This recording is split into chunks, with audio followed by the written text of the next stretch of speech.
Welcome to Phil Wilson Chats with Celebrities. And here's your host, Phil Wilson. Eddie Howell is a singer-songwriter who has written songs which have been resonated with such artists such as John Stevens, Rita of ABBA, and even Samantha Fox, and has worked with some of the best musicians in the business. Eddie appeared on Top of the Pops with the soon-to-be chart-topping single Man from Manhattan, but was soon to be pulled due to one of the musicians not having a work permit. And Eddie joins us now. How are you doing, Eddie? Hello there, Phil. Very nice to meet you at last. Yes, at last. Yes, alarms. Indeed, but it's just a wonderful. It's been so wonderful to get a bit of planning there and get this interview together and get you on the show, because we've got some great. You've got some great stories to tell. I know that for sure. And of course, Eddie. We're going to be chatting about Man from Manhattan, this fabulous single which has been in the vault for quite some time. But for listeners discovering your music, please can you tell us when your love of music began? My love of music began when I was a kid. My dad was a singer. He didn't do it professionally. He'd have loved to have done it, but he didn't. When there were parties and stuff, he'd always sing. And he had some great records, Stan Getz, Ella Fitzgerald, Frank Sinatra, Louis Armstrong. Wow. Just the business, The greats. The greats. So I was brought up on that. And he was a connoisseur. Every Sunday afternoon, he'd have a few beers, he'd go into his little room in his record deck, and all of a sudden, I get the summons. Eddie, calling me in the other room. Here we go. Yes, Dad. Listen to this. And he put Sinatra on, and Nancy with the laughing face, a beautiful song. Yes. Just say, okay, hold on. Listen to this bit. Listen to how long it takes him to get back, the pause. And he was a connoisseur, So I suppose I was brought up to love music. Of course. So obviously, yes, you are from a musical family then. That was going to be the question. So was everyone musical in the family? Sorry? Was everybody musical in the family apart from your father? No, just my dad, really.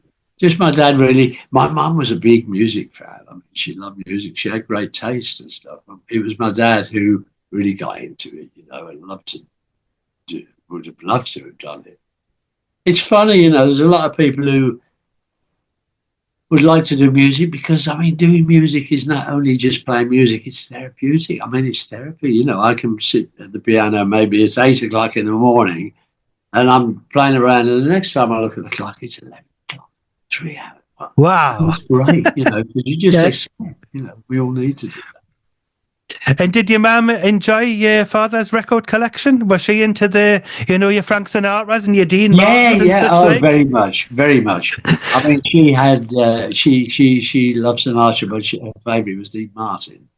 She was a big Dean Martin fan. Remember Dean Martin? I suppose you must do. Of course, yes. He really banged out the tunes. It was the Rat Pack, wasn't it?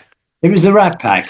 But Dean Martin was an incredibly handsome chap, and I think all the ladies loved Dean Martin, and I think maybe my mum secretly built a little candle for him, Right, okay. But there you go. He had a great voice, great voice.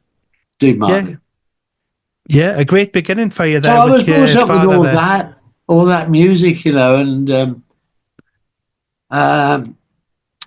I kind of decided, I suppose, when I was about 14, I think, something like that I really like to do music for my life, And it wasn't really until I looked at Please Me by this new band called the Beatles. Yes. And I looked at the record and I saw Lennon and McCartney underneath the title, the writing credits.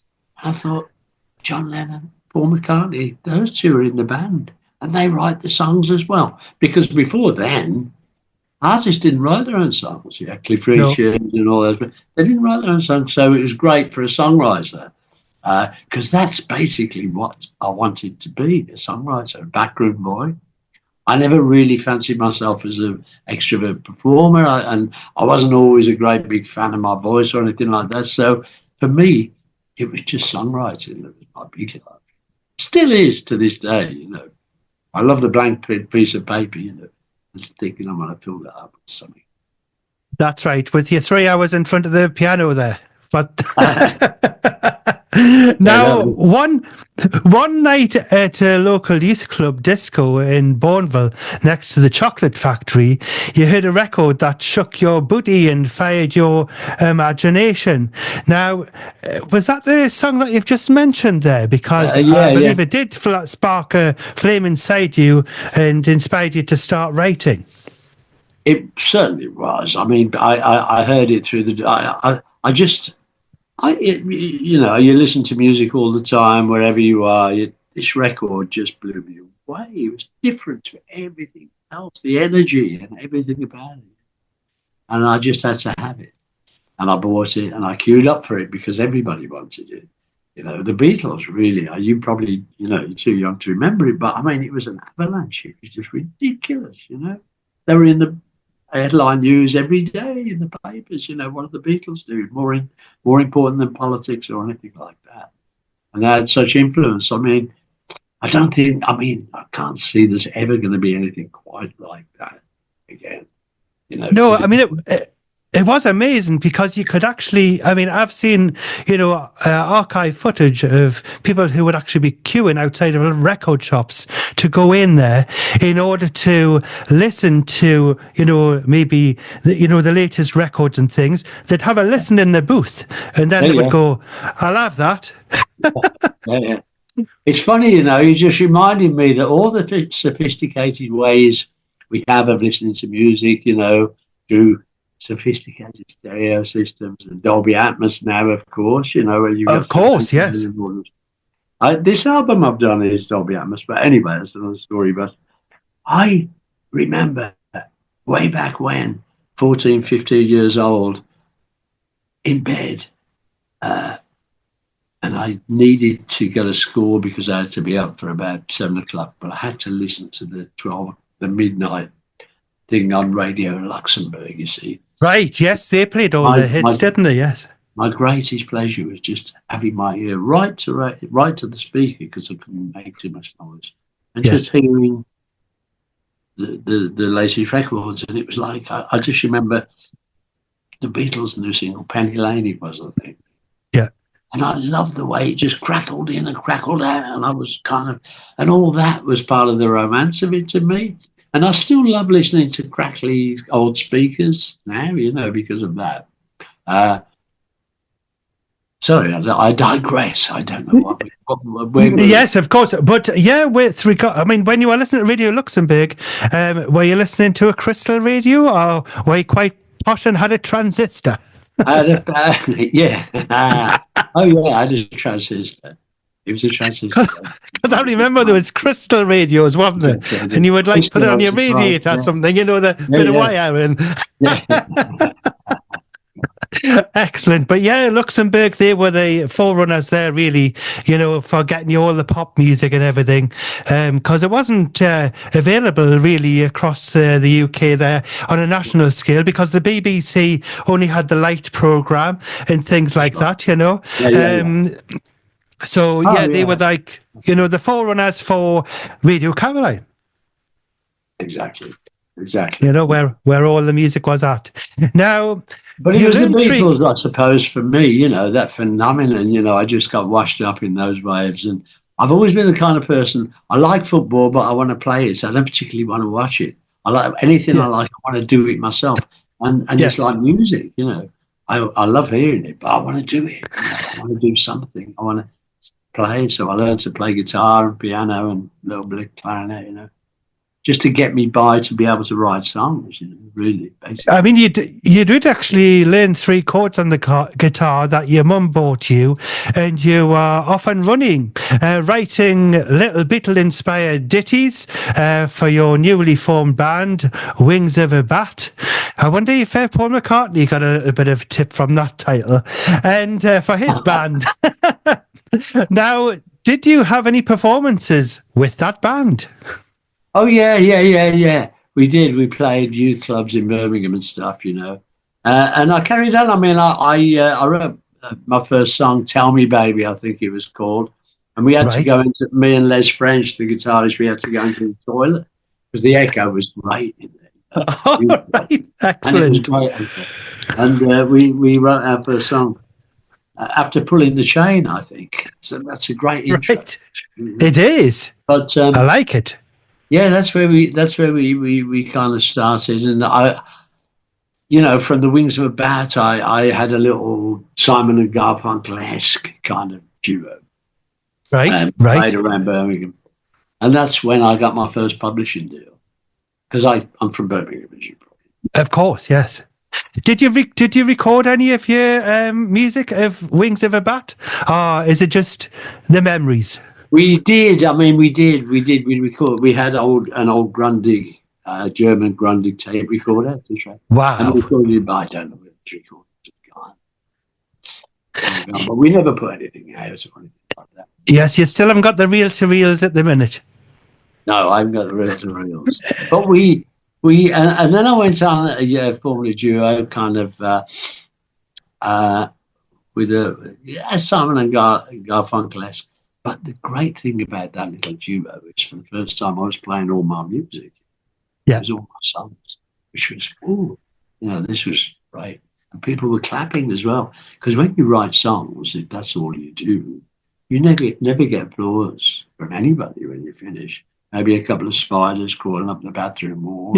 Yes. But nobody's there, No. And I think it was Paul Simon said, if you can bottle the feeling of writing what you think is a great song, if you can bottle that feeling, you make a fortune. Bottle the feeling and market it, sell it. It's just great, great feeling to have gone. Because you can work on a song for 10 minutes, but you can work on a song for 10 years as well. Of course. Stop lying around for years, thinking one day, and then you attack it again, thinking I've got it, but you haven't. It's always an illusion. But anyway. Yes, you've still got lots of music in the bottle, which we're going to talk about a little bit later on. I know that. Now, So was that the first song that you ever wrote? What was the song that you first wrote? Tell Me Baby, it was called. It Tell was Me Tell Me Pretty Baby. Baby, because I'm coming back for more. That's all it was. I like it. I like Yeah, it. That should be released on a vinyl these days. Yeah, I hope you haven't recorded us. It sounds great. But that was it, Tell Me Baby. And then I just, God, I mean, I couldn't really play an instrument then particularly well. Although I had a guitar, I couldn't really play it. So I used to just write them up there, the tunes and everything. Very little. Yeah. Amazing. So yeah. I think maybe I don't know whether there's such a thing as being able to actually just do something like that after practice, or whether you need a natural aptitude for it. I don't know. But if you need an aptitude for it, I think maybe I did have aptitude because I used to love writing anyway. I mean, that was the only subject I was any good at school, English language. So I used to love making things up. So I think maybe I was, I was always inclined to follow that kind of pathway, if you want. Now, talking about school, when you left school, did you have any other job before going into the music business? Oh my God, yeah, anything. I was in bands, but they didn't make any money, so I did loads of things. I mean, I really didn't want to carry on schooling. I discovered exactly what I wanted to do, and there was no moving me. So, sure, I mean, to supplement my income, my lack of income, I had to do whatever, because we used to play anywhere for nothing. We didn't get your name known. Yeah. You just do it for nothing. I mean, Phil Collins from Genesis was like that. He did loads and loads of stuff for years for nothing, Wow. Just to get known. Yeah. What was the worst job that you ever did then when you weren't doing the music? Or did you like the job? God, I was just going to go into something you probably don't remember. Peter Cook and Dudley Moore, Derek and Clive live. And they were Oh, saying, yes, I know them, what's yes. the worst job you ever had then? And Pete said, the worst job I ever had was collecting Winston Churchill's handkerchiefs from, I mean, really sort of, again, elucidate on air. But they were funny, those two. Do you remember Pete and Dud? Yes, Peter, yeah, Pete and Dud, yes. But yeah, Not the only, worst but job. also, Oh, was the TV show, wasn't it? I think the worst job I probably had was on a milk round. I was doing the milk round. Right. Well, I wasn't the boss. I was like the second in command there, and I had to run and deliver the milk to the steps on cold winter mornings, 5, 6 o'clock in the morning before Oh, school. Lord. I carried on doing So it was the early mornings you weren't fussed on in the freezing cold? I didn't quite get that. You didn't like the cold, getting up early in the morning. I must admit, I didn't like doing a paper round because it was so cold. When it was raining on us, and especially delivering the Sunday papers, you were going, oh, no. Yeah. No, I did the paper round as well. But, all sorts of jobs, window cleaning. I mean, you name it, I did it, anything. But then we started to make a little bit we started to get paid, you see. Yes. And then I formed the duo and we got paid and, yes. Didn't really manage to make too much of a living out of it, but at least, at last we were getting paid for it. And you feel like you're cheating, because it's something you love doing anyway, Yeah, yeah. Should pay you for it, wow, Yeah, nice to get paid for doing something that you love. I mean, it's like you love doing what you're doing. I can tell you like doing it. Oh, yes, I absolutely love. I love chatting to people like yourself there, Eddie, because you are the music makers and I just love music.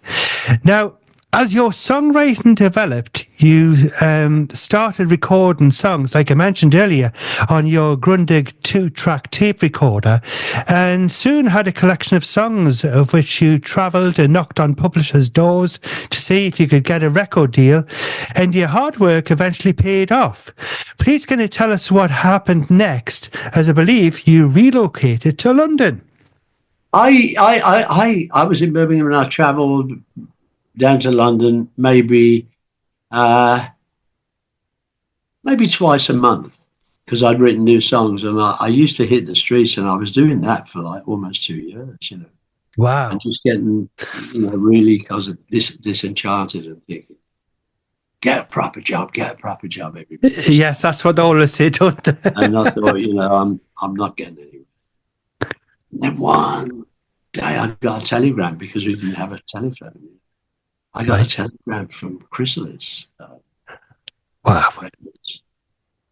Saying, Eddie, you dropped your songs off the other day. We like them. We'd like to come up and see you play or whatever. I can't remember the exact. And it was like, wow, I mean, really, I just thought that amazing. That was the beginning of some great adventure. I felt it in my bones. Anyway, they came up. About 6 of them, from Chrysalis, the professional managers, they just came up for a trip. Yeah. And saw the gig. We went out to dinner afterwards and they said that they wanted to sign me up. And wow. That was it, I mean, I didn't get a lawyer or anything, but they seemed quite fair. And they were, there's a great guy there called Nigel Haynes who ran the show. He was the publisher. Yes. And he was a good guy. He was a really good guy, which is more than I can say about 90% of the people in the music business. Of course, yes, I know. Yes, I've spoken to a lot of people who have said that as well. That must be something. It's graceful. People don't realise. Anyway, I'm not going to go there. But we talked about that, and they said, well, we've got a flat in Oxford and Cambridge Mansions. It was in the Marylebone Road, just off Edinburgh. Right. You could come there, and I was by that time. I mean, I forget how old I was, but I had a wife and a kid. Right. So it's like I'm going to the big time. Yeah. So we all moved to London, on the strength of the advance that they paid me. Yes. Wow. And that was, and I became a, professional songwriter. I mean, I was on cloud. I'm in heaven. I just couldn't believe it. I was on cloud nine. I used to walk around Oxford Street and stuff because they had a studio in Chrysalis in the basement. Great studio. So from my little Grundy, all of a sudden, I was confronted with this wonderful technical, musical equipment. Yeah. Yeah. In those days, Eddie, I've just had a call from somebody. Cliff Richard's looking for a song. He wants this and that and the other. A little brief, blah, blah, blah. Right. Get on the case. So you get on the case and you make a demo down at Chrysalis' studio. And then the guy would take it to wherever Cliff Richard was or the publisher was. Wow. And you wait for the result. And I was doing that all the time, but I didn't have too much success at it, unfortunately. Not because the songs weren't any good, I don't think, but it's a skill, it's an art to try and tailor make a song for somebody. I mean, if you're doing it for Cliff Richard, you really do have to sit down and completely indoctrinate yourself for hours. Just listen to Cliff songs all the time. That's right. Get the style in. Just get the style in until you're almost on autopilot with it. So you pick up your guitar and you're going to write a song for Cliff. You just, I got myself a crying, so I can sleep. And you sound like it. Yeah. Yes, so yes. it was good. I kind of enjoyed it, but unfortunately, we didn't really have any success at that point. So Nigel Haynes, Nigel Haynes, the head of the publishing company I mentioned to you before, suggested, you should do your own demos, Eddie. We all love your own demos. Why don't you record them? Because I don't want to be a recording artist. I didn't want to be a recording artist, said I. That's not my bag. I've come here to write songs. I really don't want to perform because I don't rate myself like that. Yes. To introvert and blah, blah. Okay, Eddie, but listen, let's just introduce you to a few people. So anyway, to cut a long story short, Nigel contacted a few people that he knew, one of which was a guy called David Minns. Yes. And David Minns and I met about 6 different potential managers, people who wanted to, get me a deal. David Minns was lovely. I mean, he was a lovely guy. We went out to dinner and we just hit it off, He was very knowledgeable in terms of films and music and stuff like that, very kind of showbiz, but didn't do it himself. He just loved to be involved in it, Yes. And he was working for The Scaffold. He was managing a band called The Scaffold at the time. Right, and yes. He worked with Paul McCartney for a while. And as the story goes, David was very good at spending money, you see. Right. Especially other people's money. I mean, he was, but he'd do it right. I'm not liking it. And McCartney apparently was going mad because he wanted to get with his family to America at a certain time. And Minns said the only way I was going to do that is hire Concorde, which he did. Concorde. Wow, that's loads of money. And McCartney sacked him. I bet. Yeah. He sacked him because McCartney's a little, he doesn't like Russian Concorde, particularly.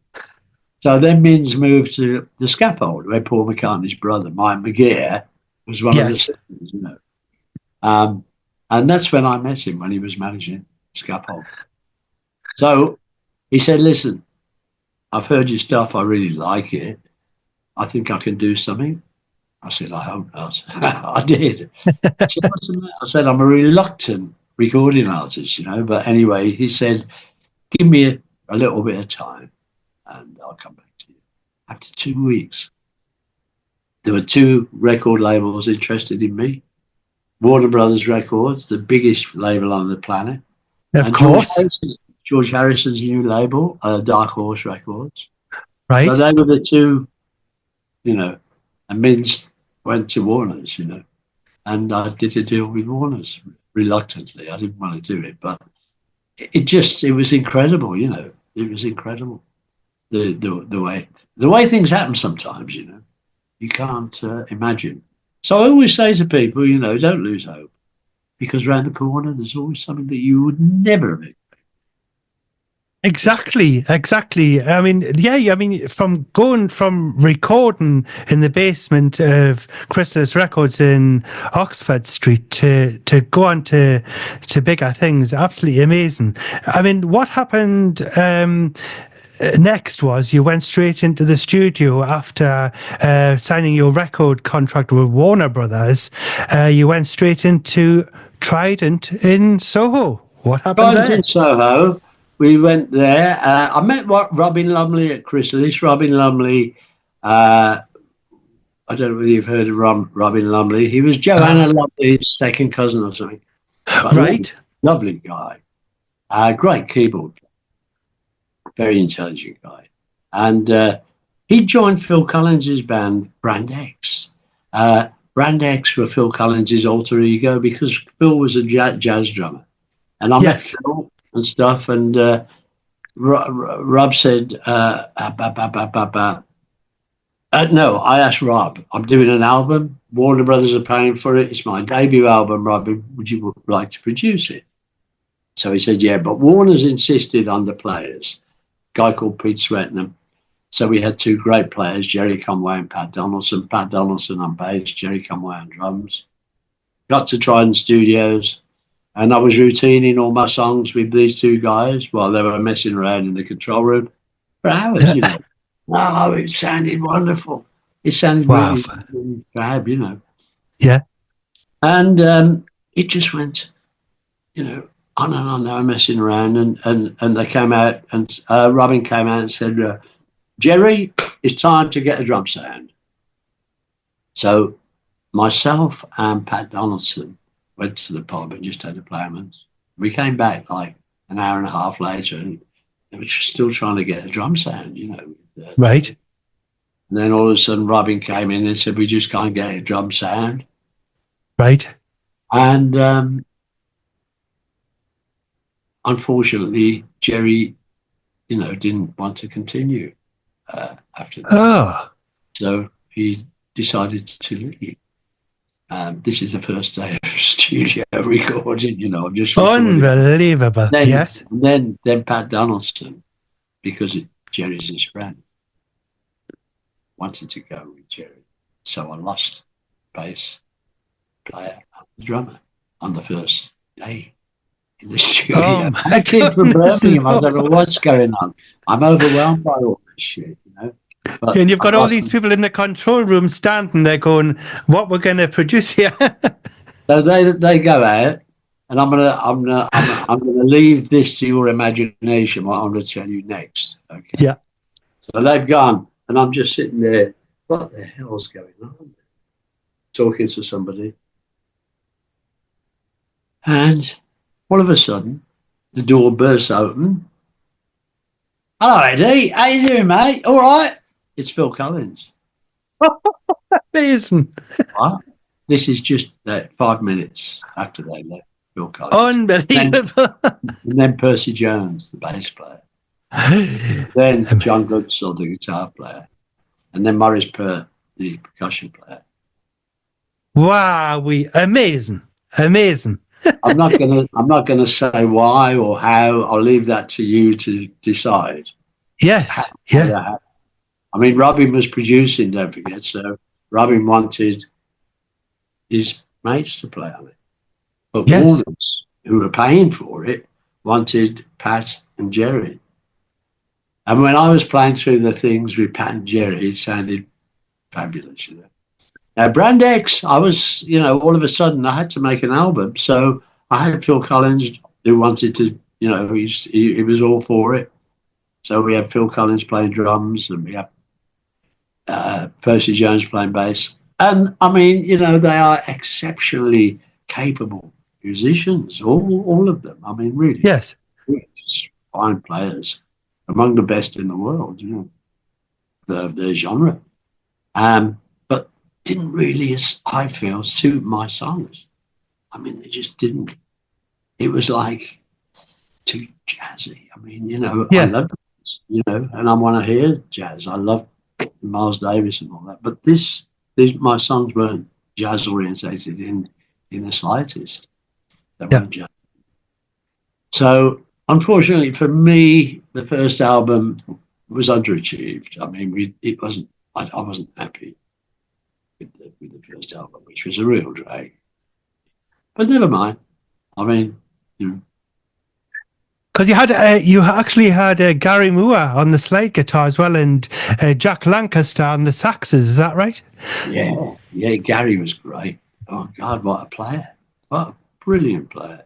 Amazing they're all player. brilliant players. I mean, they really were. And I'm not knocking them. You can have brilliant players, but if you put them in the studio or recording with the wrong songs or the wrong material or the orchestrations or whatever, it's not going to quite work, is it? Because people play different sorts of music. I mean, I find that, for instance, real classical piano players can't play jazz. They can't play jazz. No. Just can't. You got to have the rhythm. Robbie Lumley was a classically trained piano player and one of the very few people I ever met who could actually play jazz. Right. But you can't. Really. No. So now, anyway, what I'm saying about that was it was just unfortunately the wrong kind of backing track, really. It was a bit too jazzy, let's just say that. because you released the album, you put your name on the album, as it were, the Eddie Howell gramophone record. Now, the album was launched with a gig at Thursday's Club in Kensington, London in October 1975. And the band that night included Phil Collins on congas, who had Jack Lancaster on saxophone and Robin Lumley on keyboards. And midway through the song of the set, from the stage, you saw your manager, David Minns, enter the club with someone who was to go on and produce a song that was yet to come on the set, which was not on the album. Please, can you tell us, drumroll, who that was? So it's the launch of the album. Orders have paid for this thing. Everybody from the music business was there. It's an incredible night. All the journalists, DJs, God knows what else. And we were launching the album, food and drinks on, it was a lavish affair. Yeah. And I was there, and Phil Collins was playing congas, Richie Dahmer on drums, some great players, Jack on saxes, Robin on keyboards, Tony Sadler on guitar, me on guitar. It was a nice band. Second song it was, I'll never forget it. Where's Minns? I thought, where's Minns? My manager? He should be here. He's just not here, Oh, there's Minns. He's just come in. Oh, well, he's certainly not. Who's that? He's weird. God, looks like somebody looks like Freddie Mercury. Thinking, oh dear, Blimey, it is Freddie Mercury. So Freddie came in, and he just went to the side of the stage on the white. And Phil, I was just sitting. All of a sudden, I was, just in suspended animation. I was just playing. I can't remember what I was playing. Thinking, Phil Collins here, Freddie Mercury there, and I'm just from Birmingham. I was living in a caravan 5 minutes ago. It was just too much. Yeah, it was great. Overwhelmed. So at the end of the set, David comes and gets me off stage, and I meet Freddie for the first time. And immediately I like the guy. I mean, he's lovely. He's just, you wouldn't think so, but he's totally down to earth. And I noticed almost immediately that he was slightly shy, because he was always a little conscious about his teeth in the front. And so he used to put his hand up to his mouth like that a lot in interviews and stuff. Right. I noticed immediately was that, and that's that. When you meet somebody and you notice something like that, it's great because you really feel at ease. He's human. Yes. Yeah. Yes. Yeah, it was great. And he said that he really liked the song Man from Manhattan. David Mins had apparently given him My Little Grundy 2-track demo. So we heard that. Right. Wow. So he knew the song. Yeah. So he heard us play it and said he'd like to produce it. And I never knew, I didn't even know the guy was coming to the gig. Oh. So I said, wow, where? Okay, so cut a long story short, we all went to the, I think it was the Elephant on the River, a floating restaurant on the River Thames. It Yes. was Freddie, me, my wife, Mary was there, Kenny Everett and his wife. I mean, there's loads of people. Wow, loads of a massive party atmosphere Massive there party on with the all them boat because people. Freddie Kenny loved as well. Freddie Kenny loved to Everett. celebrate. If Freddie's anything, worth celebrating, Freddie was there. Yeah. Great. It was great like that. Come on, let's celebrate this. We haven't even, thought about making a record yet, and we're celebrating. No. So we're there. Oh, and it was great that night. I mean, I felt really kind of, oh God, I felt a little bit out of place because they were all, big time people, and I was just an unknown from Birmingham, and Yeah. So Freddie suddenly said, "Okay, dears, I'd just like to propose a toast to Eddie. It's his night." And that's all he said. And I thought, wow, How wonderful. that's so nice. Amazing. Yeah. But he had a real generosity of spirit, Freddie. He loved people. He really did. Those songs are all about that, his love for people. On the other hand, like everybody else, he could get too. Yeah. But there you go. I mean, so that was the way we met and the way it actually started. David and Freddie had a relationship for about 4 years, I think. So it went on. Right.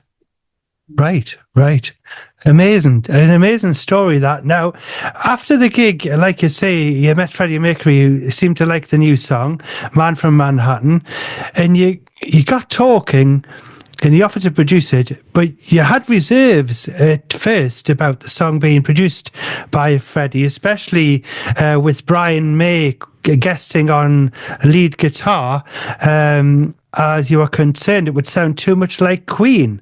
Now, what did Freddie do to put you at ease? Was it your musical connection? Well, it's a good question. Let me just start by saying that Freddie was going to employ John and Roger. Right. On the record too. Right. Yes. So that would be definitely Queen.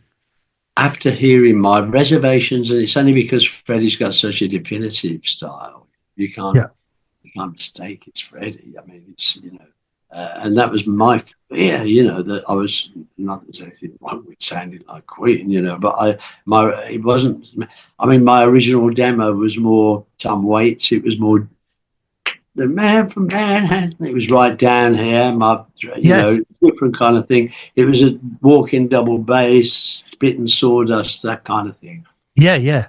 So I knew that it was not going to be that anymore. Obviously, Freddie's going to have a part. Yeah. Unlike Freddie. So we decided that it wouldn't be wise to get John and Roger as well, because obviously it was going to sound totally like Queen. So we didn't do that and got Jerome Rimson on bass from America. Great bass player, played with all the greats, Franklin, etc. And Barry D'Souza, great drummer. Was it Barry D'Souza? I hope he was Barry D'Souza. Simon Phillips. Barry D'Souza. Okay. Yeah. And so we decided to make the record. And I mean, Freddie had not really produced too much before, so it was quite new to him. And so we decided to book studio time, which we did, but left it for about 2 months, 6 weeks or something like that. so he could Right. really produce the thing. And I used to go over to Freddie's place in Holland Road, where he Right. was still with Mary then, you see. Oh, yes, that's right. Yes, Mary. Yes, I remember reading about that.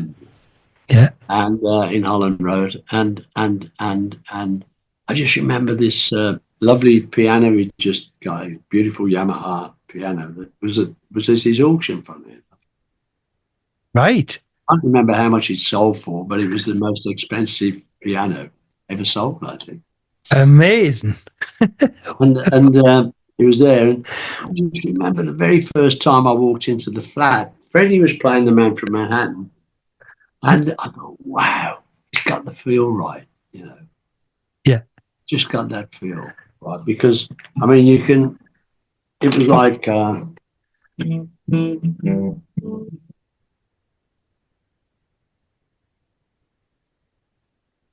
you've just got to get that sort of thing right. You know, for a nun, he wasn't really a jazz player, but he really had it nicely. He had the rhythm there.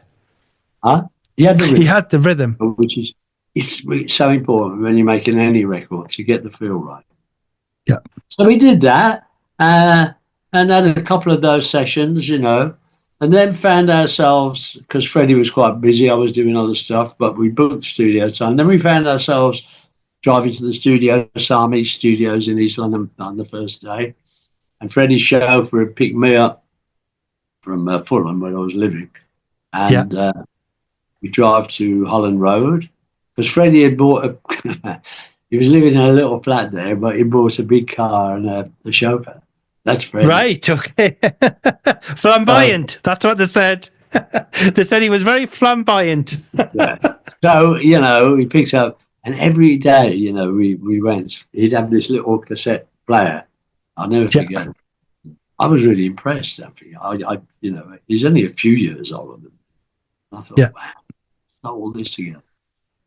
And he had this little cassette recorder, and it was absolutely stuffed with ideas. I don't know whether you're familiar with The Man from Manhattan, but you've got lots of money and all that. Yes. All them harmonies. They were all Freddie's, you know, and they're all on this little cassette machine that he's got. They're all there.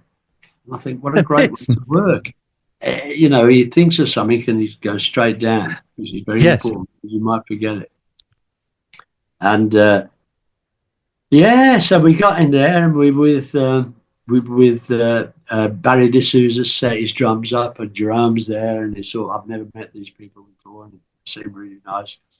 And Freddie's on piano, I'm on guitar, and we're just routining The Man from Manhattan for a little while, about eight takes that we did, and it was right. Freddie was the one who kept making the mistakes. I think he used to make them on purpose, though. Right. He wasn't happy with the take, so he right. And it saves everybody's ego, you see, as well. Yeah. So we did that, and second day, I think Brian was invited down to play solo, you know, because Brian put the solo on the record, and I'd never met Brian before, I remember, and I just knew he was a astrophysicist, very clever man, you know. Right. He was always interested in astrology at school, and I thought, I knew the sun was 93 million miles away from Earth, and I knew there were 9 planets, and I knew Jupiter had 12 moons, Saturn had 9. I knew all this, so I was ready for Brian. You know, you were educated. Yeah. I went over and I introduced myself to him, and he was great. Then, like an idiot, I started to talk about my knowledge of the universe, which was minuscule. Really, I didn't realise it at the time, but it was nothing. Yeah. And I noticed after a while he was looking at me, thinking I'm a bit of an idiot. Thinking, who is this? You know. I said, hey, listen, I'm really sorry to be patronising, but I know you. And we got on really well after that. And he went in there and played the solo. He knew exactly what he was going to do. I mean, everything, you know, and he started to put counterpoints in and this little sounds here, but he knew everything that he was going to do. And Freddie's just sitting back in his chair, looking at him through the glass, like I said in my little story, like a proud brother or something. Brian was great. He did it, in a very, very short space of time and got the character absolutely right for the song. Yeah. The very 1950s. Yes. So that was great, and then we would continue after Brian left, overdubbing and stuff like that. I'd do my vocal. I do remember when I started to do the vocal, because I wrote it in quite a low key. I forget which key it was. So I'll be doing it in that key. This is before we decide, this is before the routining's going on. This is just the band and Freddie just running through it. So I'm there doing my vocal, thinking. And I thought it sounded okay. And Freddie comes into the studio and said, Eddie, you've got to take this up a key, darling. You've got to take this up a key. Because, it's got to be commercial. And that's what they do. The Beatles, you listen to John Lennon, he's singing right at the top of his range, Yeah, I want to hear the excitement, And of course he's right. But we haven't all got Freddie's vocal range. I mean, he's got like 4 octaves. I've got 1.5 if I'm lucky. So, everybody can't sing like you, Freddie. Yeah. But I had to put it up a tone. Must admit, between you and me and whoever else is listening, I never thought that I felt too comfortable up there, when I was singing it. Yes. It was strange. Yeah. Like I knew it. But there you go. That's just one of the things. Anyway, we remember, it's probably in my story as well. Freddie was so meticulous. He wanted a bell at the end, a bell. In those days, you couldn't just plug a keyboard and get the bell sound that you wanted. Now you could, but you couldn't then. You had to get the real thing. So I remember we stopped recording. Everybody's there, Mike Stone, people, session players, and Freddie stops recording. We have to get the bell. Get somebody to get the bell. So we sent somebody out on the streets of London to get this little cymbal bell, and it has to be in the key of D. I mean, this is ridiculous. It was. So, we're waiting there after about half an hour. We adjourned to Freddie's favourite restaurant on Brick Lane, the curry place, Tandoori, beautiful restaurant. But every time we go, because every lunchtime we found ourselves going up there. And Freddie used to invite everybody from the studio, even the tape-ups, the little, the chaps who made the tape. That's lovely. So, I thought it was great. We used to walk, that's maybe not even 10 minutes from the studio to the restaurant. And everybody's looking at Freddie on the street. That's Freddie. Because Freddie, see, we're all in jeans and T-shirts in the studio, but Freddie, every day, he's dressed to go on stage, Right. Plastic clothes and stuff. And he looks at them. And, people are just gobsmacked to see Freddie walking down the street. So we get there, and the people coming to dinner each day, or lunch each day, I should say, are getting more and more and more. It's like with a Pied Piper, it's loads of people. Yes. So we got this huge table with all these strange people at dinner. But I think how generous of Freddie to do.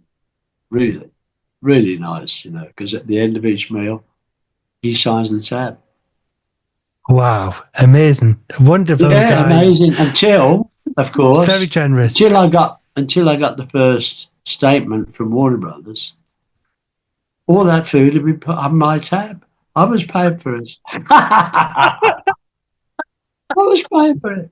I was looking over at Freddie thinking how generous of him, and he's just signing. Sign the bill.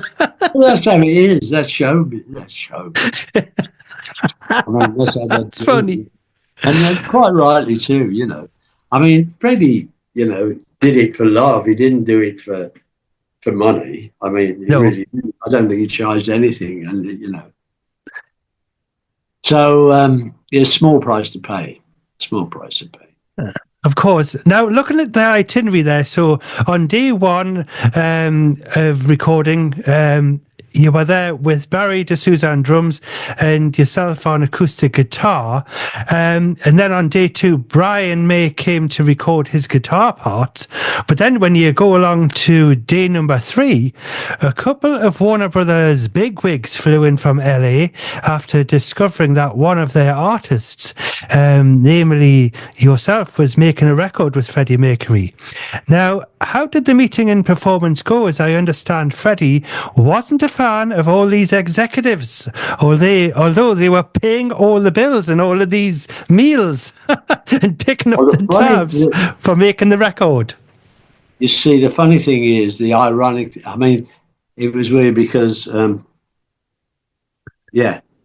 people came over from Los Angeles specifically to meet Freddie, Tom Ruffino was one of those people. Tom Ruffino is the greatest A&R manager ever. Yes. He signed so many people to Warner's, from Aretha to, and he was one of the guys and somebody else, and they come there, and they're there in immaculately dressed silk suits and stuff, Yeah. They look the part, but Freddie's going, "We're making a record, dear. Tell them to wait in reception." And I'm thinking, oh, fuck. Excuse me. I'm thinking, oh, dear. But they went in reception, These 2 guys who've just come over from LA, just sitting there. Probably, somebody's probably offered them a cup of tea. That's right, out the machine, out of a cardboard cup or something. Machine, yeah. They're sitting there. It must be, an hour's gone by, at least. It's a long time to wait. Yeah. I'm sitting there getting really kind of a little bit embarrassed because they're picking up the tabs for all this shit, Yeah, yeah. And then Freddie goes, "Okay, send them in. I'll see them now." I mean, really, Freddie knew how to play that. Send them in. So they come in, both of them. All the coats, all the silk, all sort of creased up at the back and everything. They've been sitting there in discomfort for God knows how long. Yeah. And they come in there and, Freddie's wearing white clogs. He always used to wear white clogs and dress to kill, satin. Yeah, yeah. And they come in and all of a sudden they wake up as soon as they see Freddie, and Freddie's great. He's just standing there and it's all backslapping and bon ami. I think they came over because they would have loved to have signed, Warner's. I mean, they would have loved to have signed. Maybe they had some kind of idea that maybe they could do a little bit of business there, Of course. It wasn't to be. It wasn't to be, unfortunately. But it ended okay. But it was really a real lesson to me because record company executives like their stars to behave like stars, Yeah. They don't want some humble guy in the corner. "Oh, I'm sorry, sir. I've kept you waiting for 2 minutes. I'm very sorry." No. They want this prima donna, They want they want Freddie behaving like that. They love it. That's right. They like the act to be on form at all times, That's my act there, You got it. Look at him go there. Excellent. Now, the finished record had a heavy Queen influence with Freddie and Brian on the track, but Man from Manhattan was far from a tribute to Queen, as the inspiration came from a little paperback called The Godfather Papers by Mario Puzo. Now, the song was about the mafia, and you had cast yourself in the role of the godson, leading a double life as a gangster and a respectable citizen. And musically, you had a song called Dead End Street by the Kinks in mind, with trombones, walking double bass, as you mentioned earlier, the walking double bass, and a Tom Waits kind of vocal, and released it in March 1976 with great turntable acclaim in the UK and Europe, with the song climbing the charts. Now, after all the hard work, this is something that we'll have to talk about. there was a bombshell which was about to drop, which shattered the project that he'd been working on with Freddie Mercury and others into pieces. Please, can you tell us what happened next? I'll just skate over the first bit first, and then I'll tell you that bit. I went to my first trip to Manhattan on a plane, and I just happened to be reading The Godfather Papers by Mario Puzo, and it was the precursor to The Godfather. It was written before The Godfather, just a selection of short stories, basically, not necessarily about the mafia, but alluding to it. Oh, and I love these. I wrote about 4 or 5 songs from that book, and being in Manhattan and stuff. And I came back and wrote it in 2 minutes. I mean, it was just out. Excellent. But, yeah, we did that. And I mean, it was looking great. Kenny Everett on Capital Radio played it all the time. I mean, it was ridiculous. And he shouted over to me on the speakers, I'll never forget, "Great lyrics, Eddie, if you're there." And he read the lyrics. Excellent. And it was going great, and everybody was playing it. It was Record of the Week here, there, and everywhere. Some of the clubs lined up, something in Manchester lined up. And I just remember, walking down Oxford Street one day, a sunny day, and Manhattan had been out for a couple of weeks, and it was being played a hell of a lot. And I just remember the car windows were down, and I could hear Man from Manhattan coming from car radios, and I just felt like 10 feet tall. I bet. I just come down from, I was a new kid on the block, Yeah. I'm going to have a hit with this thing. Everybody was convinced it was going to break into the charts within a couple of weeks. And then, God, you see, David went over to America with Freddie. Right. Because they went over to America to conquer America, basically. That 1976 it was. And they did. I mean, that was the... So I had a phone call from him saying he's just found out that the Musicians Union banned the record, that pulled it from all media exposure, a complete blanket ban starting that day. You won't hear it anymore. Because one of the players on the record had been found out not to have a work permit. Now, that's how it was. Can you believe it? But that's how it's amazing. That's how it was. You just couldn't, I mean, it's just something that you just couldn't believe. You couldn't comprehend it. That's how it was then. I mean, don't forget, the Musicians Union sent scouts around to recording studios looking for mellotrons, synthesizers, whatever, emulators, because these keyboards are taking work away from their membership. The MU worked for, orchestras then, really. Rock and roll, they didn't like rock and roll. They were introducing all these instruments that were sounding like trumpets and this and that. Which has proved to be true, of course. But of course, you can't stop progress. But any chance they had of getting at rock and roll, they take with both hands, and they heard this record containing Brian May and Freddie Mercury. What? Yeah. That was a gift. And one of the people, but somebody, a very jealous person with an axe to grind, we know who it was now, it took a hell of a long time, made the call to the Musicians Union, you see. And said, this record's out. Did you know that? Blah, blah, blah. Yeah. And that was it. So, not a very happy memory, I'm afraid, that film. It was a bit of a bad day.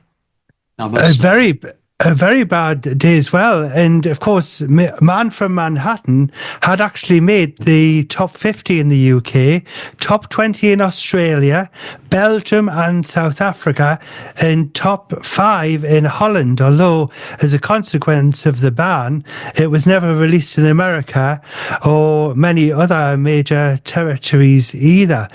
Now, Freddie said at the time, if this is not a hit, dear, sue Warner Brothers, but you never did, and we are able to celebrate the release Yay! The release of Man from Manhattan after you have been able to unlock the door there with the key that held the rights to release this song, an album at long last for the world to hear.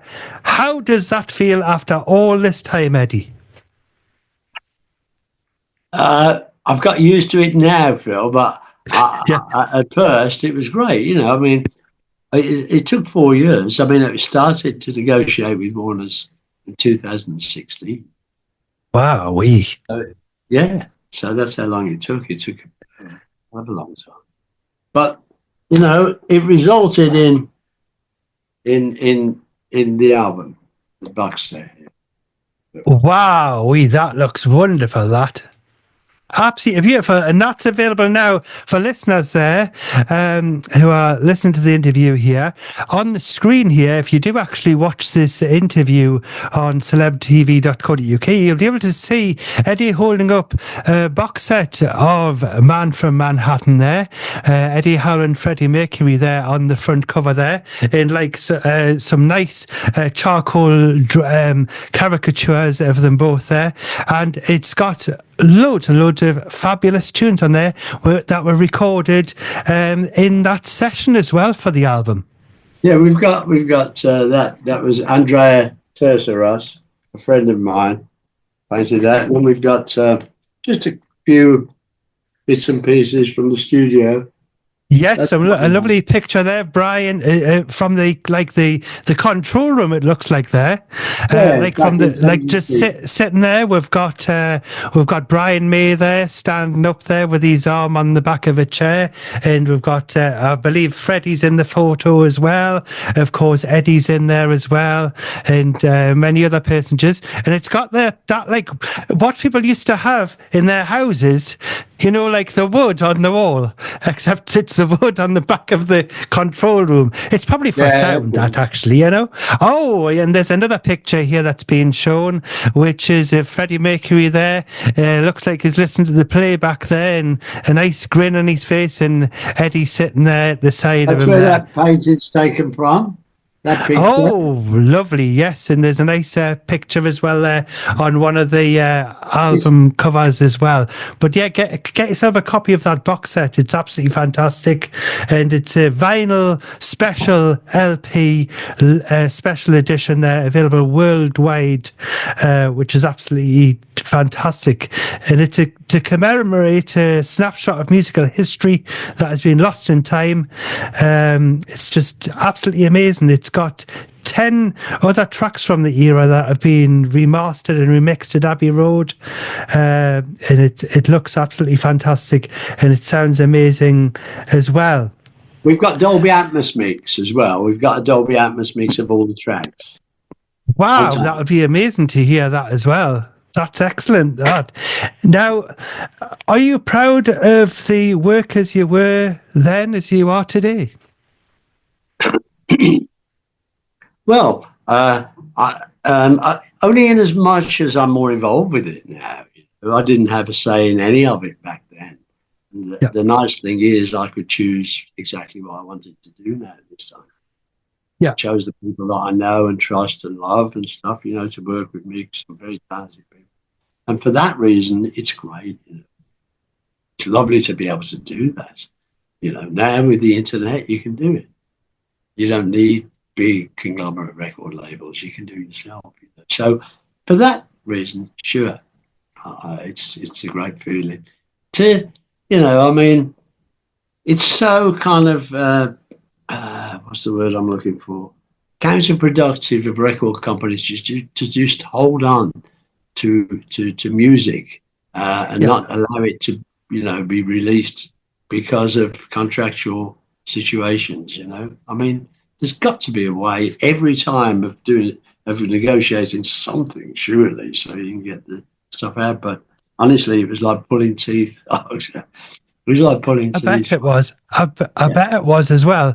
But I bet it's quite surreal, actually, thinking this could have happened, you know, all these decades ago, and I've had to wait all this time. Yeah. Is it quite surreal for you to go, I've actually got stuff here that I recorded you know, and that Yeah. was that had already been on top of the pops and everything, and now it's happening now. Really, yeah. He was great, really. I mean, yeah, it's Were you relieved when you actually when you were able to unlock that vault and get that, you know, album out there? You know, was it well, like we're a I've bit made, worried. you know? We're a bit worried because we needed the multi-track, you know. We needed the big multi-track. You've Yes, seen the multi-track, the 2-inch ones, they're huge, you know. of And course. I remember seeing Bohemian Rhapsody, for instance. Now, on that multi-track, Yeah, I saw Bohemian Rhapsody. Now, in the old days, you used to have to cut it all up to edit it. You don't need yeah. more, of course, but then you did.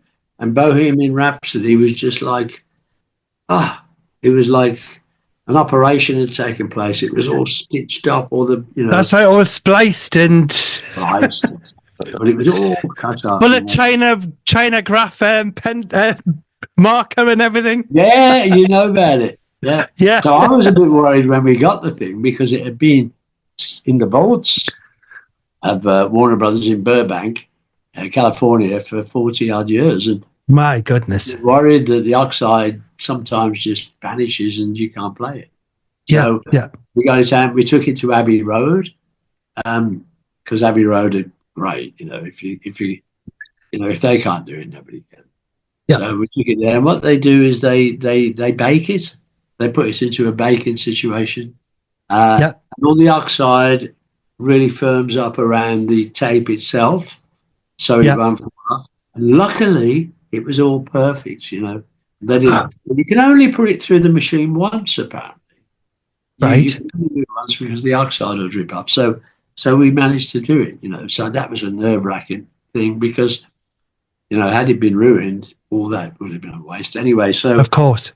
just the fact, you know, that I've got it out is really pleasing. You know, just the fact that it's there and it exists now. You know, that's right. It's there. It's there. Yeah. It's there. If it sells any, then that's a bonus. But so far, you know, I'm really happy to have got it out. You know. Yeah, I'm pleased you got a professional record, a professional, I was going to say record baker, tape baker, because I know, I spoke to a gentleman who did a lot of work for Paul McCartney and such like. I'm trying to remember his name. He did Clouds Across the Moon.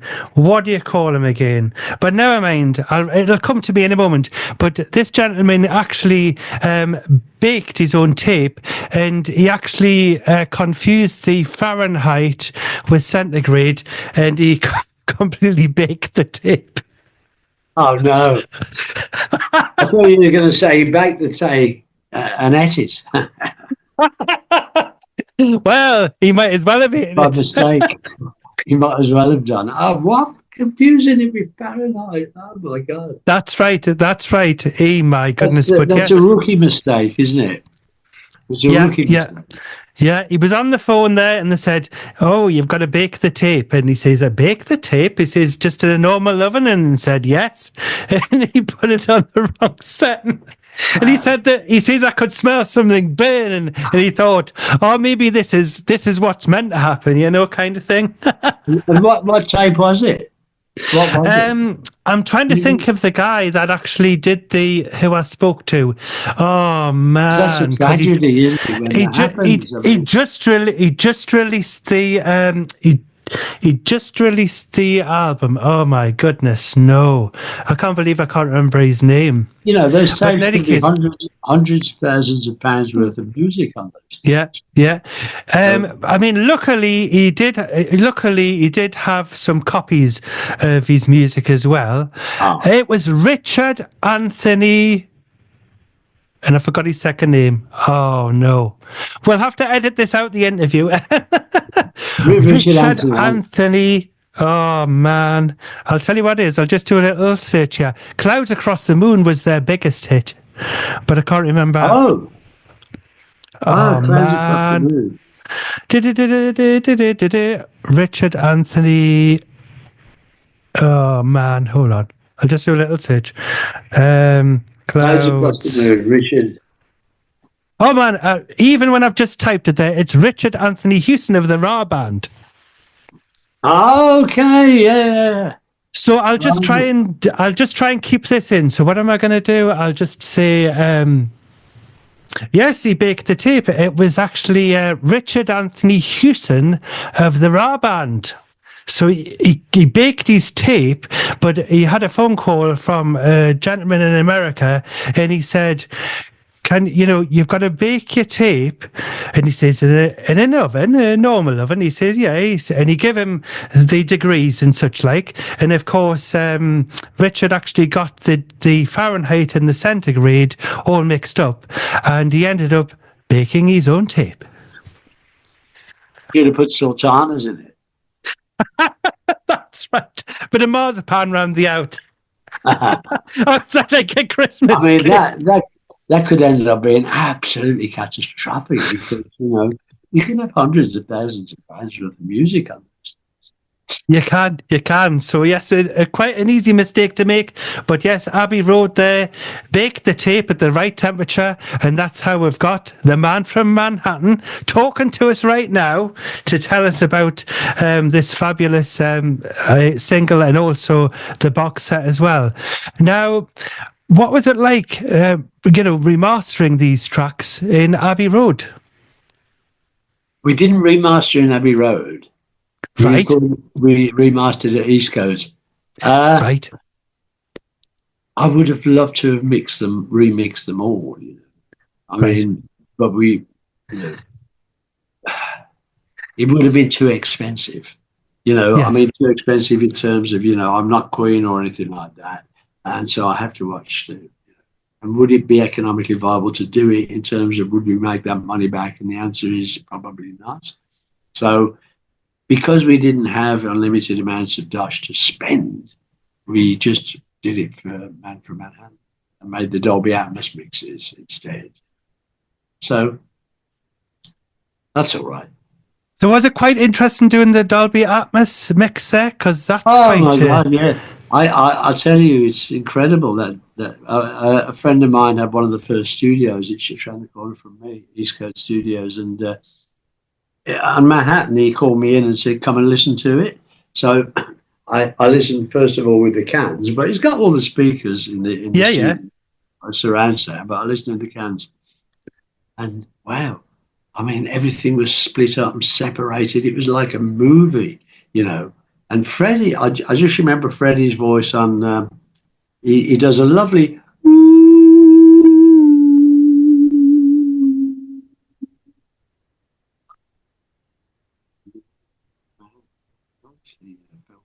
I looked around like that because I thought he was there. I thought he was doing it in my ear. I was hypnotized by what I was hearing, and suddenly this voice came in, and it was Freddie, and I just went like that. So amazing. They've been just using the sound for quite some time in America, so they've just caught on here. But I think it's going to be big. Oh yes.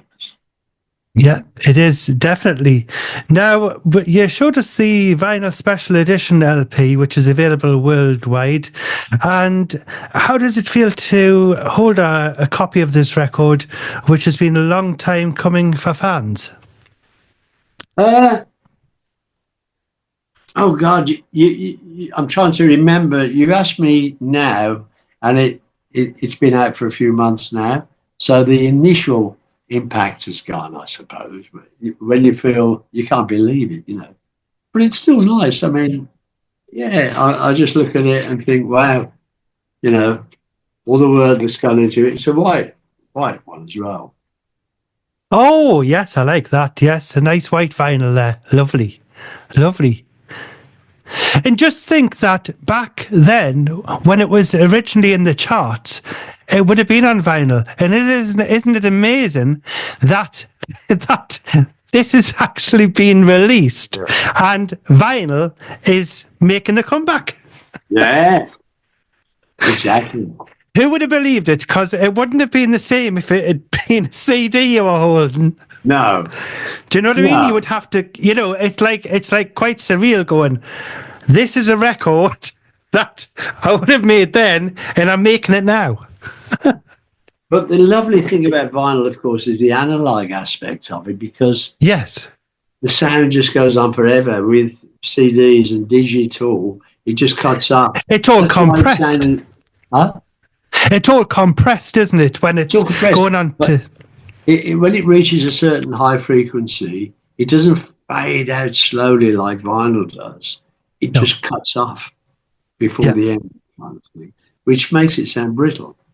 One of the reasons it sounds a little bit brittle. And so it's nice to have a vinyl version of Lovely. it again. Now, it would be lovely to get a copy of that there with maybe a little squiggle on there. I know that they're quite expensive there, Eddie, but I thought I'd just mention that while we're on air. Yeah? I'll have to get onto Kenny. We'll get onto Kenny. Have you spoken? We'll get that. Yes, I'll get on to Kenny afterwards. I'll mention it to him. I'll mention it to him. I'll That would be excellent. That would be excellent. Now, talking about that would be great. Thank you very much.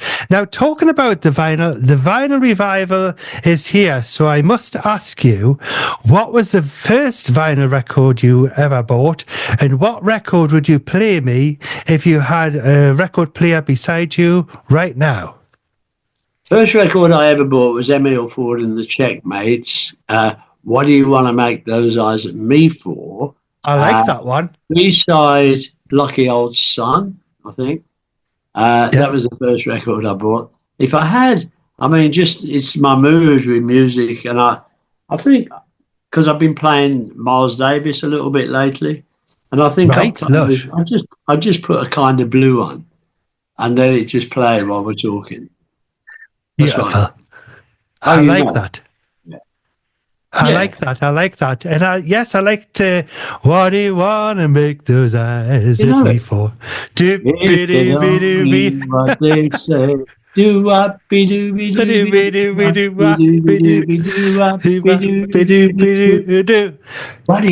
to make those eyes at me for? Great. I love it. See, I know me stuff, Eddie. I know me stuff. It was a million seller as well. Yes. Right. There you go then. Now, they were great choices, Eddie, and thank you so much. Now, do you have any future gigs or releases you can tell us about? Yeah, I can actually. I went to Montreux because Freddie's birthday celebrations happen in Montreux every year. Right. And this year I went. And before I went, Lucien, what's his name? God, his last name has gone anyway. Lucien, the guy who actually organises the whole thing. There's about 3,000 people go there. Wow. I don't know whether you're familiar with the statue of Freddie right by the lake, the bronze statue with his. Oh, right. That's where it is. Yeah. So when I was there, Lucien said to me, Eddie, we want you to play, just a little set, but you must remember that you're playing to Freddie Mercury devotees. These people are the biggest Freddie Mercury fans on the planet. Amazing. You bear that in mind when you play. So I got off the phone and I thought, God almighty, what the hell am I going to do? Because my songs are not really quick. Freddie only worked with me on Patrick Mahan. He was going to work with me later on, with something else, but didn't because the record was banned and stuff. But I just thought, what the hell am I going to do? I can't sing one of Freddie's songs because, I can't possibly get anywhere near his range. His range. So what do I do? And I said, well, I'm supposed to be a songwriter, Let's write a song about Freddie. Let's just write a song about Freddie Mercury. Right.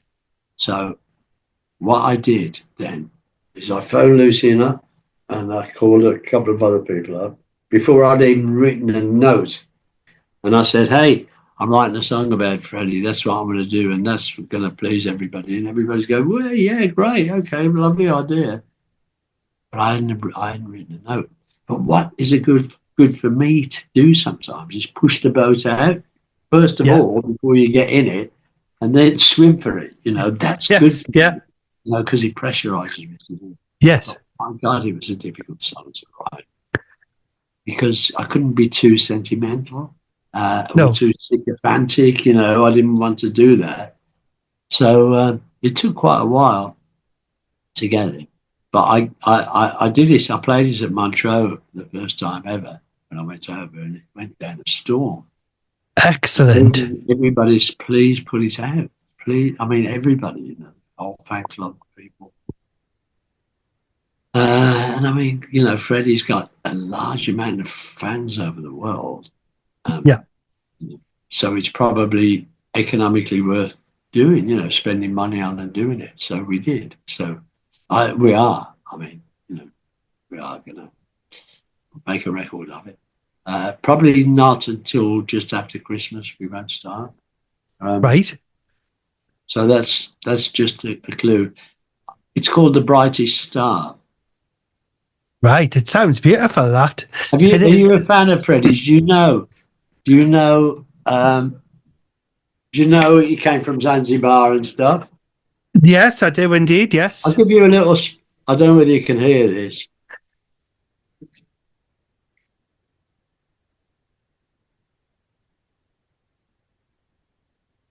One night in Zanzibar, there appeared a brand new star. A little child, newly born, one day take the world by storm. He crossed the 7 seas and bright, new kid in town, kind of shy, and then discovered Roger, John, and Brian. Changed his name and became Freddie Mercury. Force of nature, indisputably. But you will always be the brightest star. The brightest star, the brightest star. That's a little. That's amazing. That I love that. That sounds excellent. Thank you very much for that. That's all right. We're going to make a little record of it. That's going to be great. I don't really remember Killer Queen. Of course you do. Yeah, of course. First big hit Queen had. That's my favourite Queen song.